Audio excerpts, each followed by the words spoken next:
Our climate is changing. We're seeing more extremes. Seeing like major hurricanes back to back, it's not a coincidence. You know, that's not something that just happens. My parents are from India, so they keep saying the summers are getting incredibly hot. It's a little bit sad, the way that we're treating the planet right now. We need to cut our use of fossil fuels, but other solutions will be needed. You look out of the window and you see a tree, and you say, well, clearly that tree is collecting CO2 out of the air, so we know it can be done. New ideas that could help pull us back from the brink. It's in everyone's best interest to start taking action and to start prioritizing this kind of work. The one thing that you can do with it that you can't do with any other climate risk mitigation method is that you can cool the planet down quickly. Time is running out. So can scientists help save the world? The sooner we stop this warming, the better. And crucially for your viewers, I want people to understand we could stop the warming within a generation if we just put our minds to it.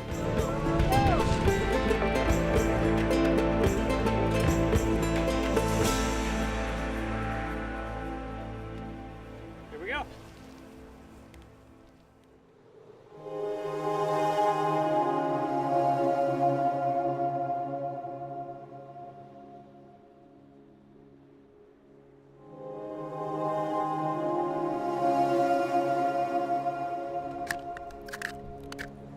This is a program looking for hope. From scientists across the world who are working on new ways to fight climate change. We're in the mountains of Iceland, and up here, in a land of volcanoes, something extraordinary is happening. CO2, the main greenhouse gas responsible for heating up our world, is being pulled from the atmosphere. This is Mammoth. It's trying to save the world. So what we're doing here is we are capturing CO2 from the atmosphere. 5 chambers are continuously pulling air through to a filter material, collecting the CO2. How much CO2 will these machines pull out of the atmosphere? This plant, in total, when it's finished, can pull out 36,000 tons, so 36 million kilograms of CO2 per year.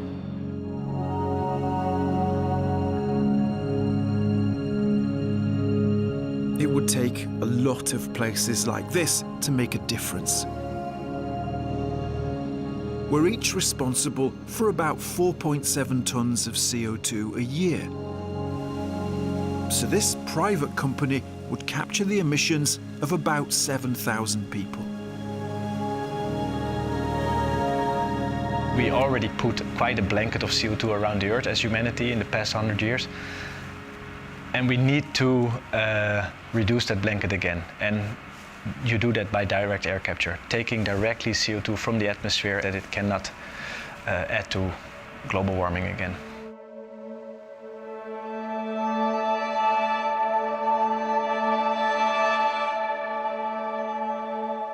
Once the CO2 is removed, this place has a second trick. We dissolve CO2 in water when we inject it. So it's basically sparkling water that goes into the Fizzy subsurface. water. Fizzy water, exactly. Yep. That's what goes in. Right.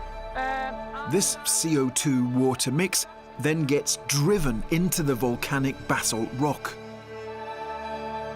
And when this fizzy water comes in contact with the bedrock, that's when the real incredible magic starts happening. This is cool, but what happens in the subsurface, that's beyond cool. Here we got a piece of basalt, you know. Right. And you can see it's porous. There's a lot of space in it for the fizzy water to enter the formation. And when the fizzy water comes in contact with the rock, they react? And they react, and this is made. Wow, that is made. That is made. The gas warming the planet locked away underground. There's enough basalt under Iceland to store all the world's man-made CO2 emissions. It is groundbreaking in a sense that we're able to speed up this process, change the timescale of permanently storing carbon in rocks. So we allow the process to happen in 2 years instead of it taking thousands to hundreds of thousands of years.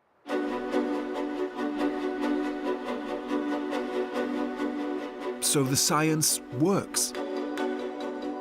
And it's all run on green energy generated from the volcanic heat. I don't think I've ever been anywhere like that before. It's amazing because it's reversing what we expect. That's an industrial unit that's not polluting, it's taking CO2 from the atmosphere. New research suggests much more technology like this is needed. So for today we will focus on the X-ray one. So get started with the X-ray notebook. The study, led by Oxford University, calls for a huge expansion in carbon capture. It says the amount of CO2 our forests and oceans can absorb has been overestimated. Our planet can no longer cope. The crucial point is we can't rely on Mother Nature helping us out here. As the world warms, a lot of carbon stored in natural sinks is actually getting re-released into the atmosphere. What we need people to recognise is the only way to compensate for releasing carbon dioxide by burning a fossil fuel is to capture that carbon dioxide or some other carbon dioxide, purify it, compress it, and put it back underground.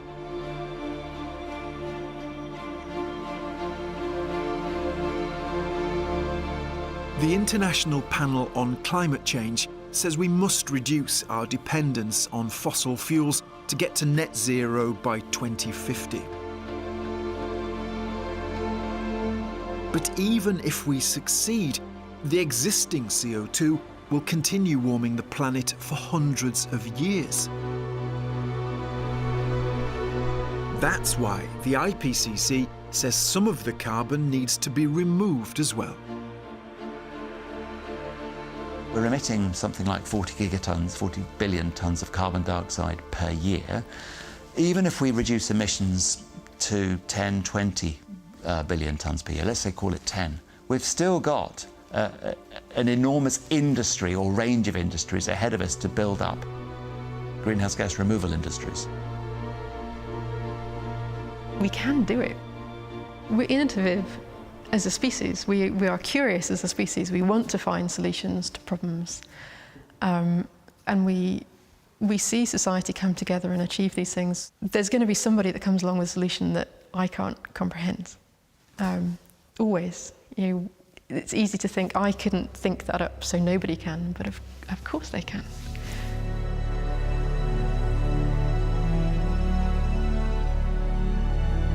Wow, there it is.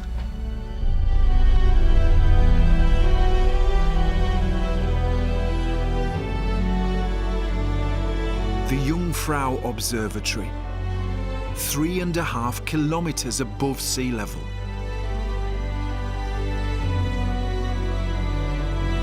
A lab on the top of a mountain.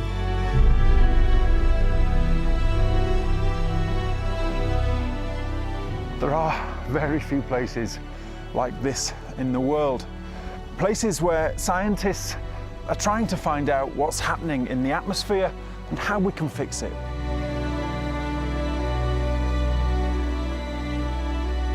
Far below lies the Aletsch Glacier, the largest in the Alps. It's shrinking like much of the ice here. Fighting climate change has become a race against time. It's a perfect place for doing air quality monitoring, especially greenhouse gases, because we are far away from any pollutant sources. For 20 years, you've been looking at the CO2 levels. Yes. What's been the pattern? Well, clear positive increase. We are now reaching around 420, 430 parts per million of CO2 in the atmosphere. That figure was just 280 parts per million before the Industrial Revolution. We burn fossil fuels, that introduces CO2 to the atmosphere, and then that traps heat.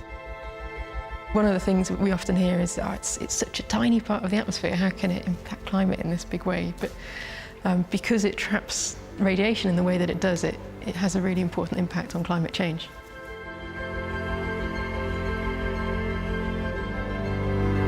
Science is clear, everything is known, and we should have started already decades ago. And the longer we wait, the more urgent it is that we take drastic measures to reduce emissions. Well, we should start today or even yesterday.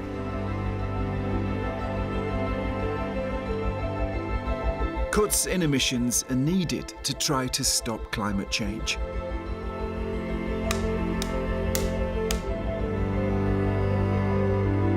Many people worry not enough's being done. I feel quite useless, really. I think we've passed the point of no return. I do think that scientists, they do have the knowledge and they can't find the knowledge of how we can get out of it, but it's just whether or not people actually listen to them. And disturbed particularly for my grandchildren, I suspect, more than my children, because I think that we are on the verge of some terrible things happening in this world. Myself, I would like to make some big impact over it, but it feels like there's only little things I can do, actually.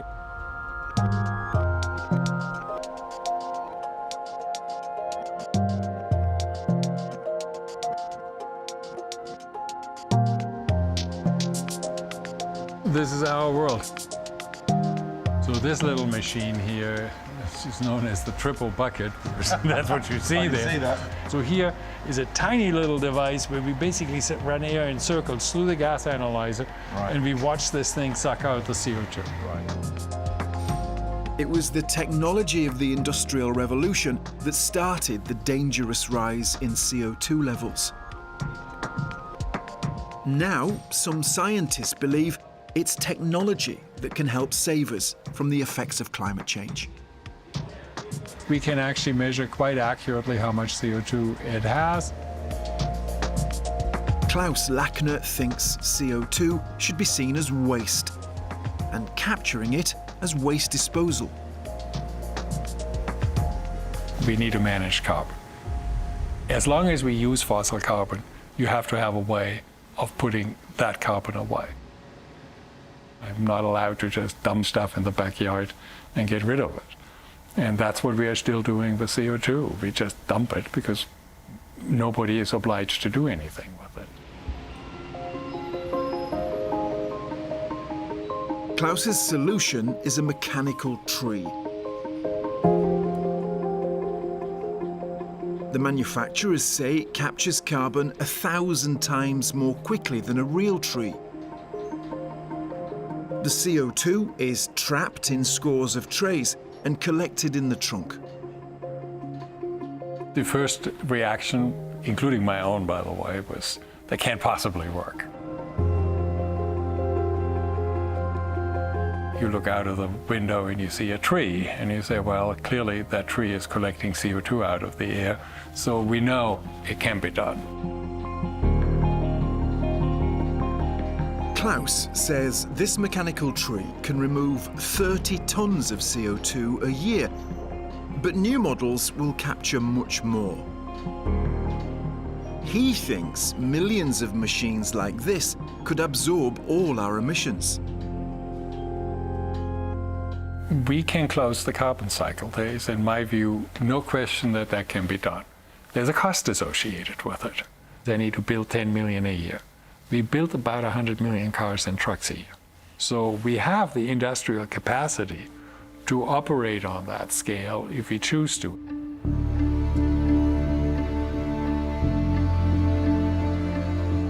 To work, carbon removal needs massive investment and a vast storage system for all the CO2. The UK government has announced £22 billion for carbon capture and storage over 25 years. And the US government is investing $12 billion by 2026. Carbon capture is essential. We're going to have to clean up the carbon emissions that remain in the atmosphere from the past century of industrial activity. So you're that ambitious? That's our plan. 12 billion is a lot of money. It really is nothing at all compared to what you spend on your military. Shouldn't you be spending a lot more when it's about saving the world? Well, so absolutely. But the thing is that we can't spend the money too fast. What we've learned at the Department of Energy over the past decades for all sorts of clean energy technologies is if you try and go too big, too fast, you end up throwing good money after bad.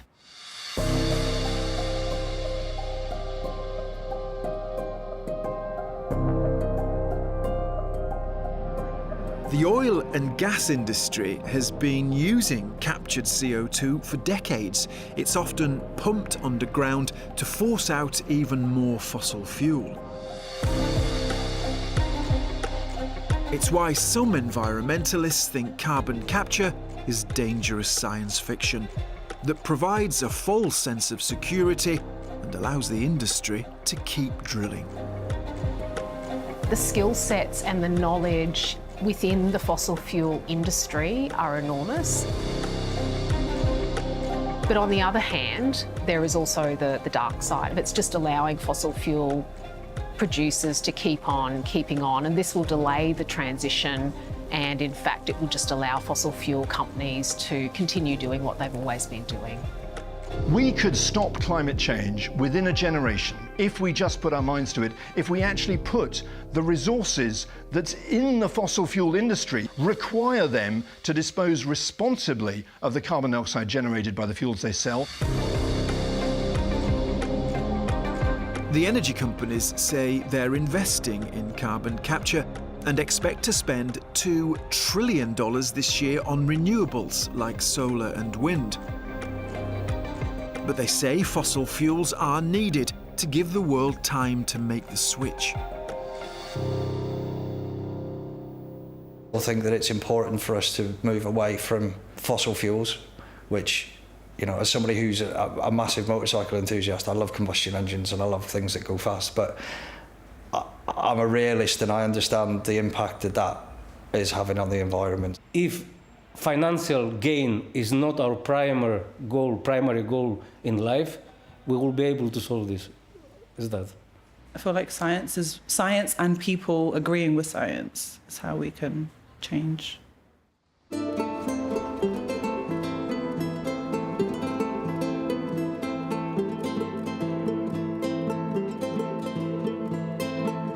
There's a long way to go on the journey to net zero. For carbon removal to make a difference, the technology would need to be rolled out on a massive scale. But where would it go? Well, for that, we need wide open spaces.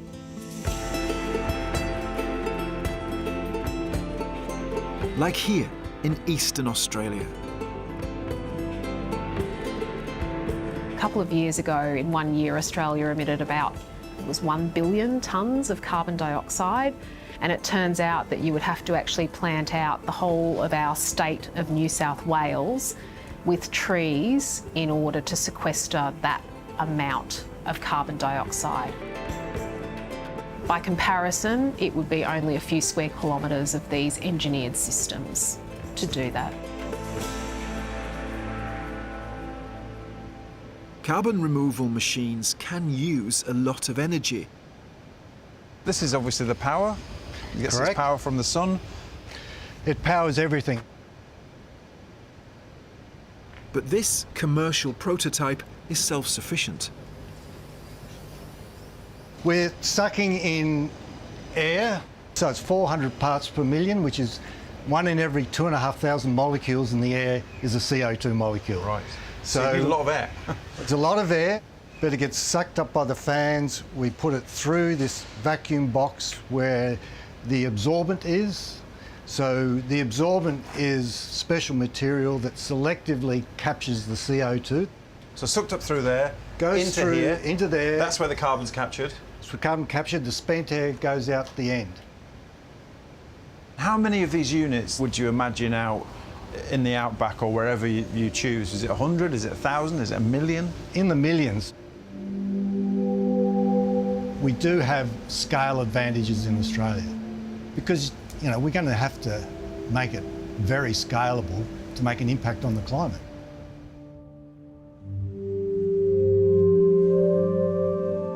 The company says they can be mass-produced for about £800 each. They capture about a tonne of carbon a year. The scientist behind the chemistry the machine uses says all carbon capture tech needs to become more cost-effective. The technology at the moment is expensive. In fact, around the world, most of the direct air capture technology is sitting at around $600 per tonne of carbon dioxide and above. So obviously there is not really a strong economic driver for some of these technologies to develop and see the light of day.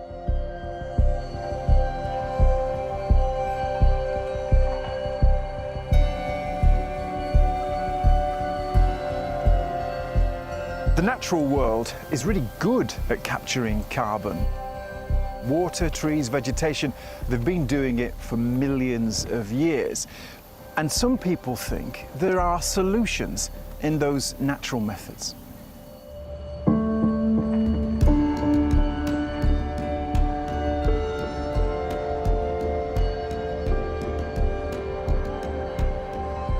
On a beach in North Carolina, a team of scientists are heading out to assess a live experiment. So they're heading out now, and this is an amphibious vehicle, so they're just going to drive straight into the surf. Wow. Which kind of makes this vehicle super cool and very, very useful for this kind of work. The science team just headed into the water, and they are going out today to monitor one of the control sites for this carbon removal project here in the Outer Banks. They're not far out, are they? We can just see them here. They're really close to shore. They're at about a 25-foot water depth.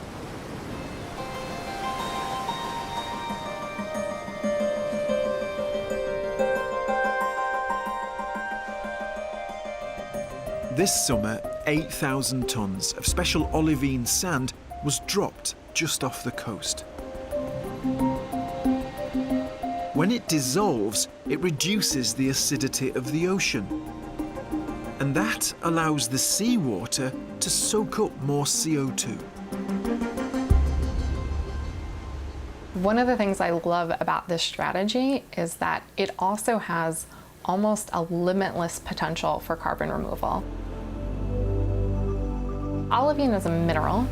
It's naturally occurring, you can find it all over the world, and what's special about it is that it dissolves relatively quickly, and it has a pretty high carbon removal efficiency, meaning on a ton per ton basis, 1 ton of olivine will capture about a ton of carbon. The early trials suggest the olivine sand doesn't harm the marine life and helps restore the natural balance of the ocean. We were looking at, well, what makes a really good carbon removal solution? You need the carbon removal to be permanent. You don't want it to be sequestered in a way that might go up in smoke a few years later. You want it to be very scalable. There's not a lot of point working on a solution that could only, at maximum scale, remove millions of tons of carbon dioxide from the atmosphere when we need to remove billions.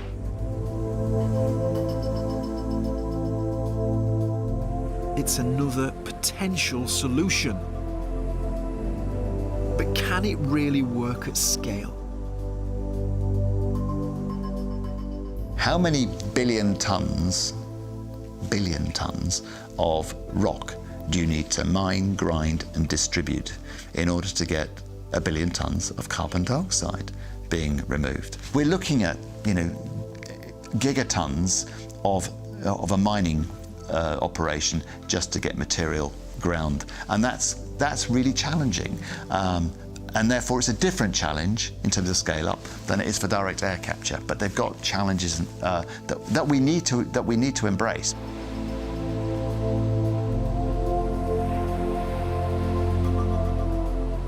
When I look at these technologies that are in development, they're early stage, absolutely, but the challenges and the roadblocks to getting them to scale are entirely surmountable, in my opinion. Like, we know how to do it. We just have to now go out and actually do it.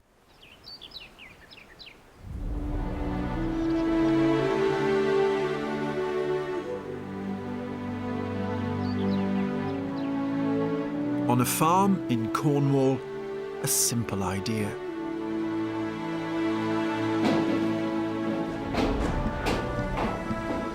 Waste wood releases carbon if it's left to rot. But this process stops that happening. The key is fire and superheat. Essentially what we're doing is, in this process, we lock the carbon into the material itself, and therefore it cannot escape as CO2.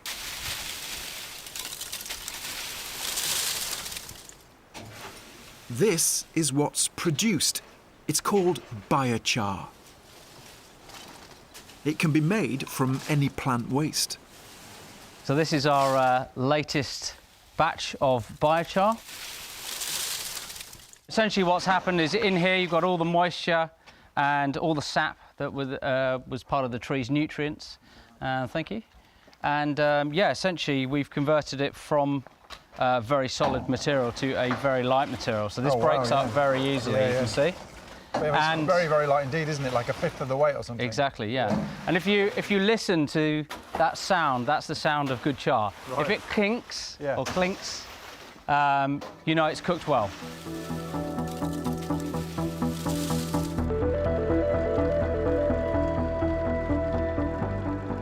Biochar has a second benefit.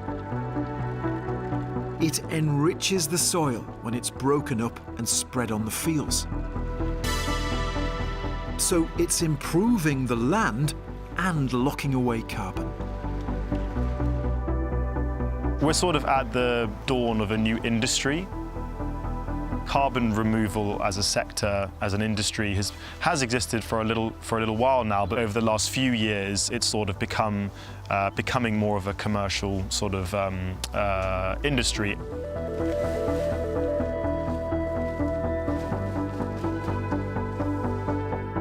Biochar can help an industry that needs to do more. Agriculture is one of the biggest global producers of greenhouse gases.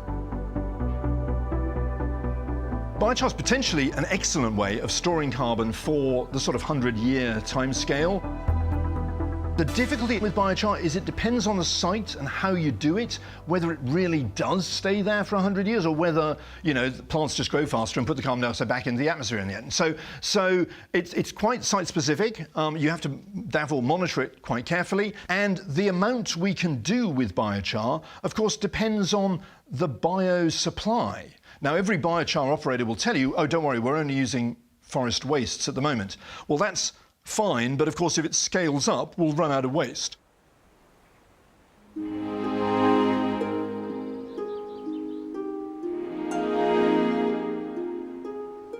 The Intergovernmental Panel on Climate Change says biochar has the global potential to lock away more than 2 billion tonnes of CO2 a year.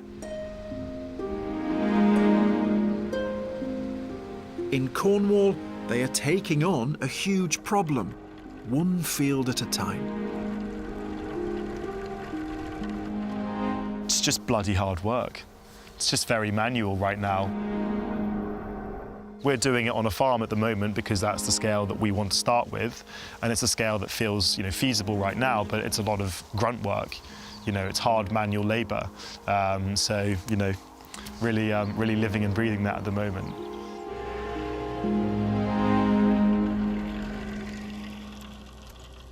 I think there is constantly being progress made. I don't think we're going backwards, but I think it does probably worry me the rate at which things aren't changing, if that makes sense. It's changes in the use of things like motor vehicles, very simply, and fossil fuel-based heating. Unless we can change those drastically and significantly, then I think science will help for sure, but I don't think science will solve the problem. It certainly won't fix it quickly. Scientists have been telling us to do something about it for 20, 30 years, and we haven't.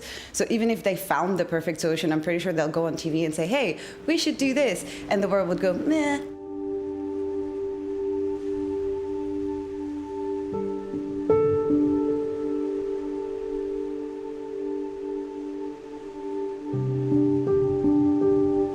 You've probably spotted something by now. We have travelled a lot making this programme, creating our own carbon emissions.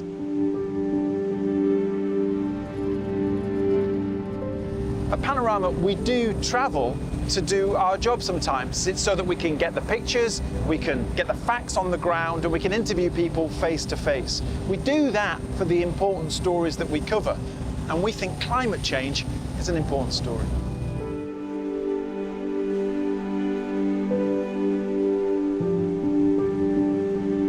This is Heron Island off the Australian coast.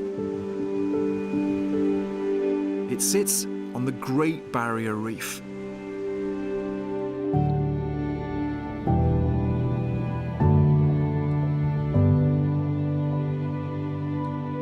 With its vibrant colours, it's one of the natural wonders of the world. But it's under threat. There are many different implications of the changing climate, but the biggest one that's having the biggest, most immediate danger to the reef is the increasing temperature. And so February this year, it was horrifically hot here.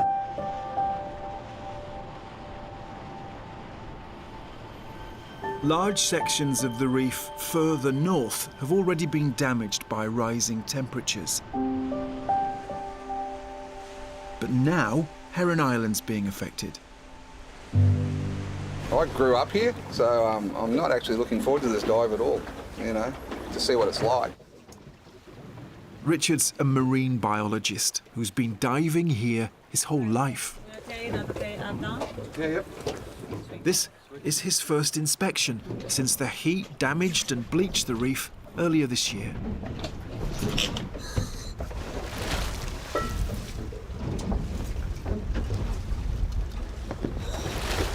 Richard hasn't been here since the bleaching event. He knows this area really well. The last time he was here, it was full of life. It might not be so full of life now, and he's nervous about that, but he's down there now, checking it out for the first time.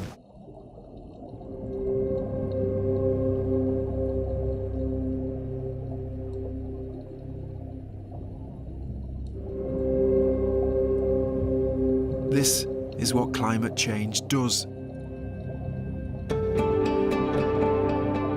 The rising temperatures have stripped the coral of colour.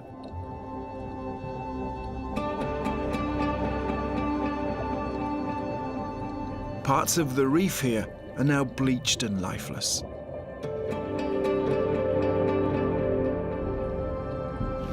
It's a disaster. It's just a disaster zone. What did it feel like to see that?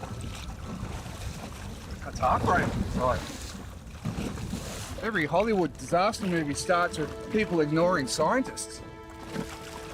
And then it's a wipeout, and that's what's happening here. Is it as bad as you feared? Did you hope it'd be a bit better? Where did it rank? Worse, actually. It's worse? Yeah.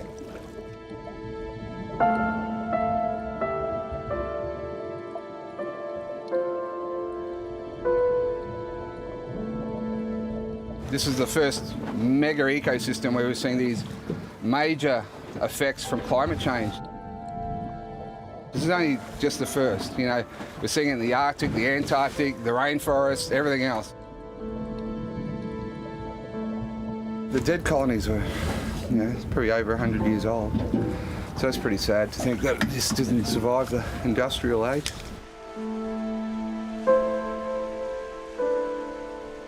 Even if we manage to reduce our dependency on fossil fuels, the climate will still be affected for hundreds of years. So here, they've gone for direct intervention.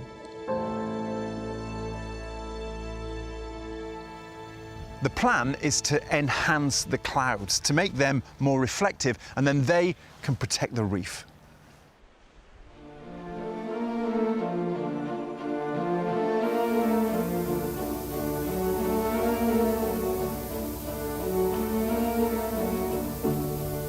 The science is trying to improve a natural process. Clouds can reduce heat by reflecting the sun. This spray attempts to boost cloud cover, and that could help protect the reef. You can see the sea spray getting whipped into a fine mist by the ocean and the wind. So in a way, the process we see behind us is literally what you're trying to recreate. Absolutely. Tiny little droplets of seawater are blowing off and evaporating and drifting up to the clouds, and you can see the sea spray blowing across behind us there, and so it's exactly that we're replicating. We want the clouds to be brighter and to hang around longer so they're reflecting more sunlight into space. The scientists say cloud brightening makes a difference. Their modelling suggests if it was done on a larger scale, it could reduce temperatures here by around ½ a degree. The only ingredients are energy and seawater, but we turn about a shot glass of seawater, so 30 millilitres of seawater, into about a quadrillion particles every second. The exciting part is that each step of the way, our results have been very encouraging, and so we can now see that it works to brighten the clouds. The really remarkable thing about this is if you did roll it out over the whole reef, or even a large enough area of the reef, you'd pretty much avoid bleaching entirely if you were to do it at absolutely full scale at its maximum capacity. We're trying to develop the ideal nozzle to create the most brightening that we possibly can from clouds, and so each new nozzle... The process does use some energy to create the spray. The nozzle already works, but what we really want to do is two things. We want to improve its energy efficiency, so we want to put it out more droplets for the same amount of energy, and we also want to narrow the size distribution of those droplets.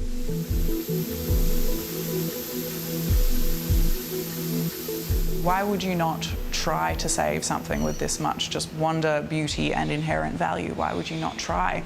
So I think they are so valued, and I think it's important to just try every option that there is, because yeah, why not take that chance?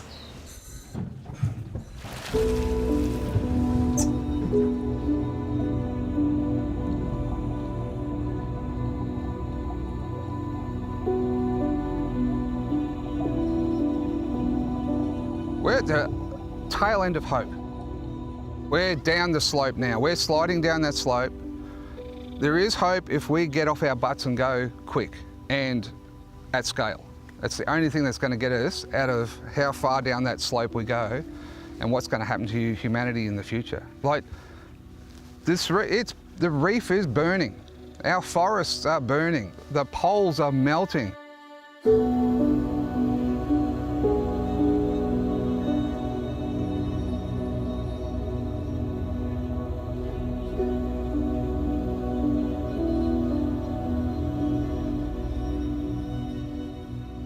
This is an incredible place.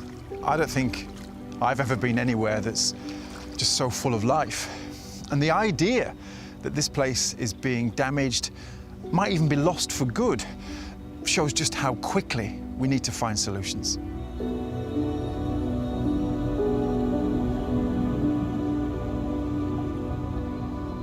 Reflecting the sun's rays could work for more than just the reef. Some scientists say we may be able to cool the whole planet.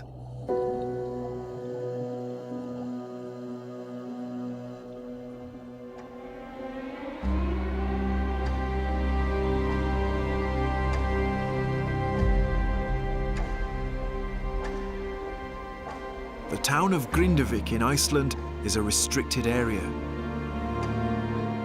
It sits in the path of an active volcano. Last year, it erupted.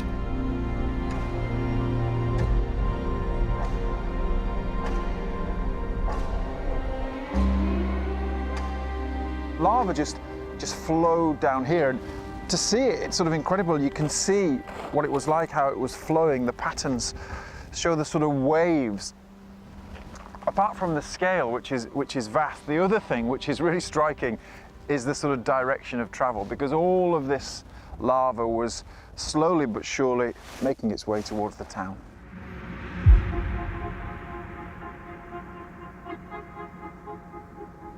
The whole town was evacuated.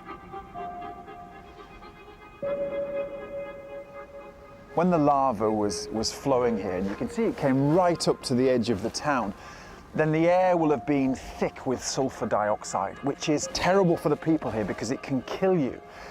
But longer term, scientists think it might be a game changer when it comes to fighting global warming.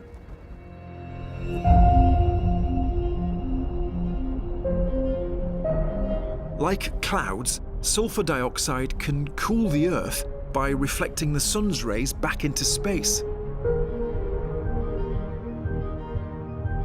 It's a process that's happened with volcanoes before. What happened when Mount Pinatubo erupted in 1991? It ejected something like 20 million tons of sulfur dioxide into the stratosphere. And being very, very high up, it stayed up in the stratosphere for anywhere between 6 months to perhaps 2 years. Pinatubo actually cooled the Earth by around 0.5 degrees for a couple of years following that eruption, just because the aerosol in the stratosphere is reflecting more sunlight back to space before it reaches the surface of the Earth.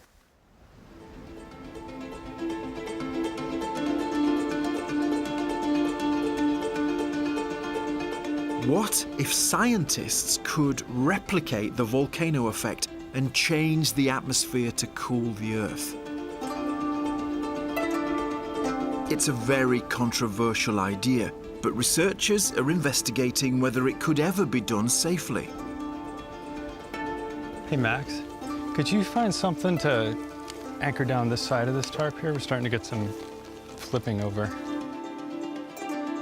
These privately funded researchers are getting ready to send a balloon up 20 kilometers. When we're done filling, we're going to lift this string of boxes and carry it slightly to align with the wind, and then release the balloon, which will carry all of these up vertical and downwind. They need permission from local air traffic control. Hey there, I'd like to update you guys on a balloon launch that we filed a NOTAM for. This will be through Oakland Center. If you see the coordinates, we're going to be going east-northeast.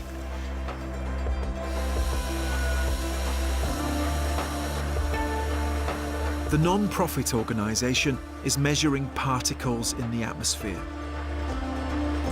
They plan to publish the results of their research. I've got your cutoff pressure. Are you ready for it? The results could help scientists understand the risks of using the atmosphere to reflect the sun's rays.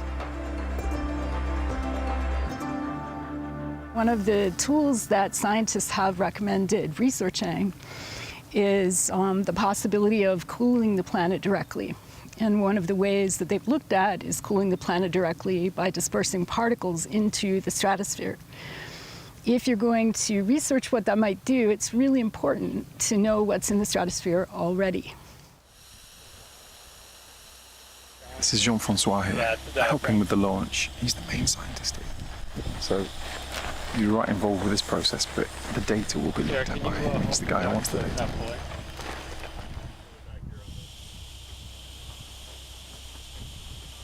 There is still a fair amount that we don't know. So at some point we want to go back to the real world and do the observations that can really substantiate what the models are seeing.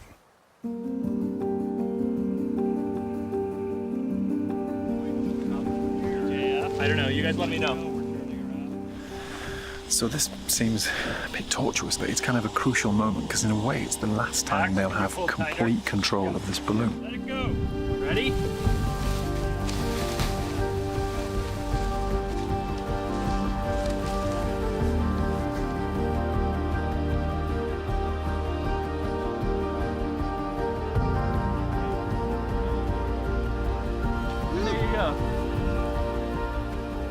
Reflecting the sun at high altitude is called solar geoengineering.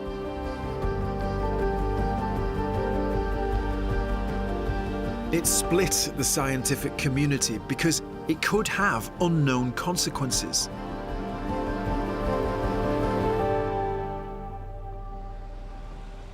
Research might reveal that the risks that we're facing if we do solar geoengineering are too high, and it's not worth the potential benefit.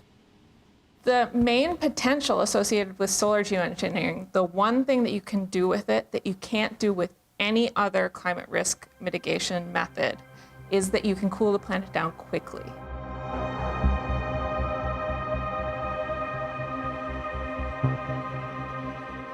It is not a get out of jail free card because there are risks associated with it. But the question is, how big are the risks we're facing without doing it? The fear is in the real world. Meddling with the climate could cause catastrophic changes in the weather. It's a complex problem. We are pretty confident that we could put enough of this stuff into the stratosphere to cool the Earth by 1 degree or 2 degrees. We see volcanoes doing that naturally. What is complicated is what that does to the rest of the climate system.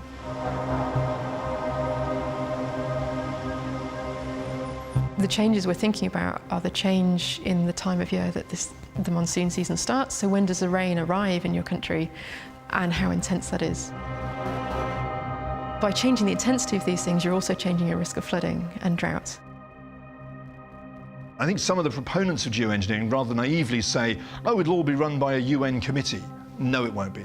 It'll be run by some government that's got a space program. So I just pray we never get there because, you know, the world is unstable enough, and a world in which a small number of players, likely self-appointed, are actually controlling everybody's weather is not a world I fancy my kids growing up in.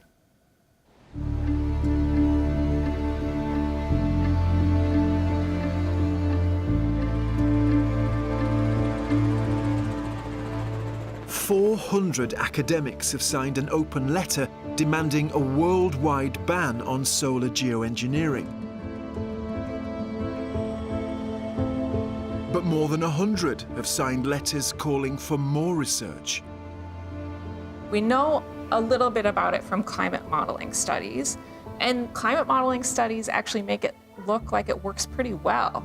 It reduces regional climate change massively in most places, and the side effects are relatively few, much lower than people thought they were going to be when we started doing this research. But climate models are not the same as reality. The UK government agrees more research is needed and is offering more than £50 million in grants. It feels a bit dystopian. The thought of messing with nature too much kind of freaks me out. You know, if you're manipulating the sunshine or manipulating the rainfall or the clouds, it's maybe man is taking it too far. It seems like a movie plot. I'd be up for it as long as we can stay on the planet another 100 years. I don't think we know enough to be able to make drastic changes like that, because nobody's going to be able to predict exactly how that's going to affect the rest of the world.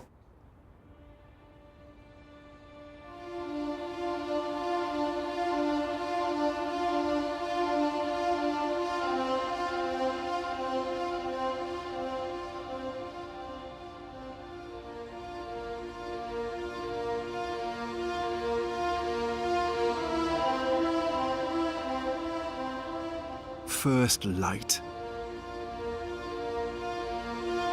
These early rays are the power for an extraordinary industrial process.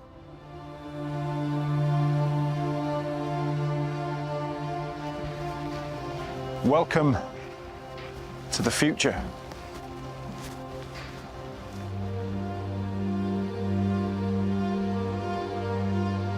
A private company is using these mirrors to reflect and focus the heat of the sun. The extreme heat powers a chemical reaction that turns organic waste into fuel.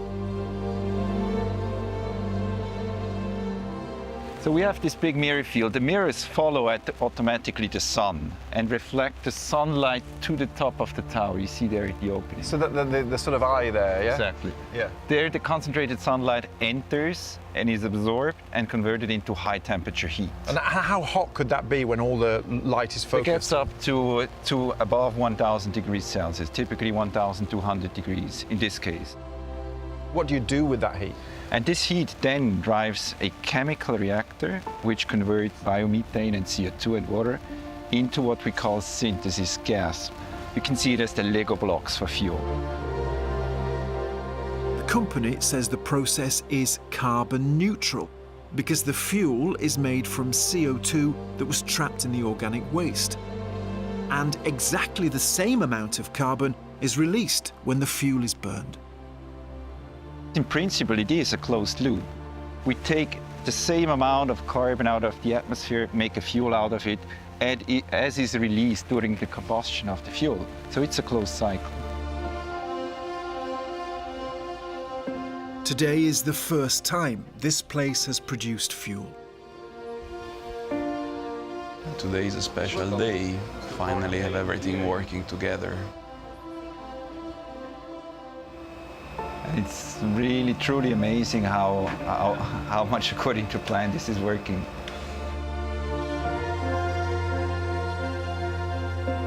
The fuel created using these mirrors can be used now in the engines of cars and planes. The business already has orders from major airlines. Within 6 years, we want to have a plant which is 1,000 times bigger than this one. So this is a challenge, not scientifically, but more like you really engineering-wise. We need to build it 1,000 times bigger.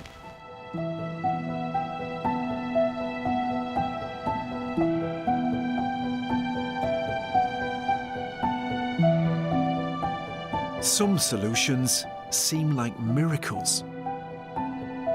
The scientist who helped develop the solar technology has gone even further. And here with this shutter we can control the amount of solar radiative power that is focused into the solar reactor.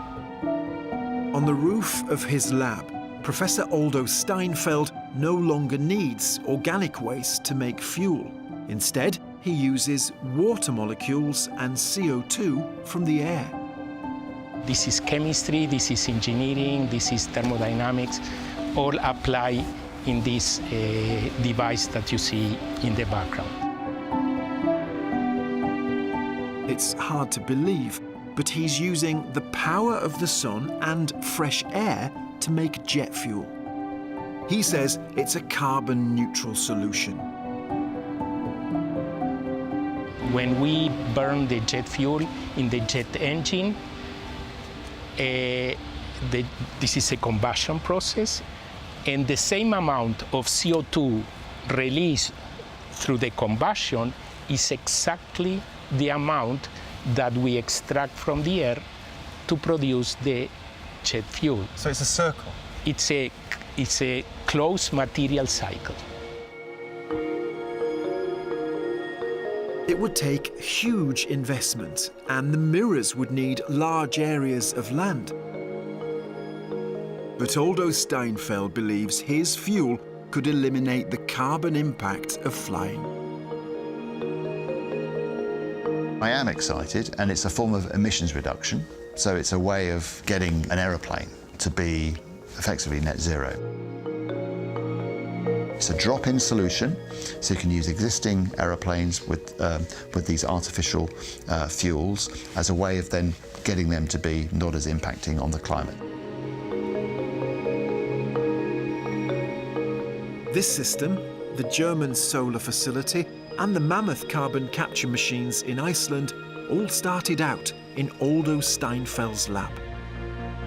Do you think in time people will know about Aldo Steinfeld because what you've done could make a massive difference in the fight against global warming? Do you think that? Yeah, I don't know.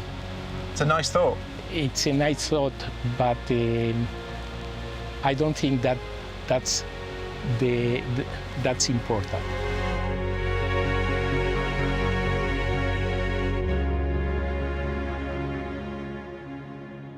I do think science really will help. I do think humans eventually will start to make the right decisions. There has to be a balance between what needs to be done urgently and can be done financially.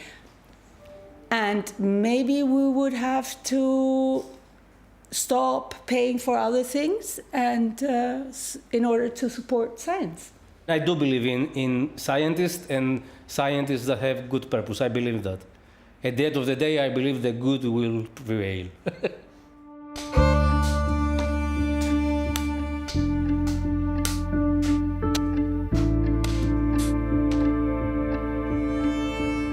The scientists in this program work at some of the world's top universities. They believe their ideas could help save the world.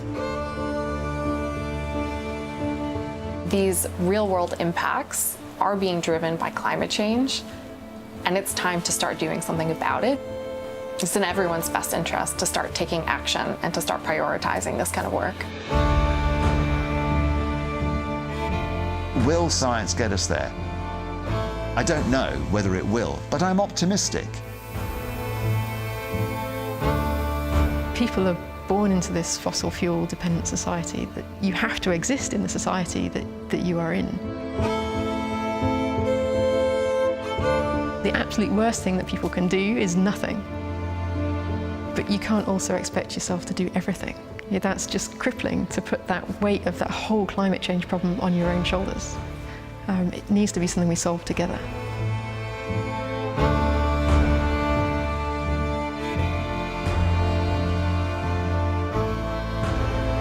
There are reasons to have hope.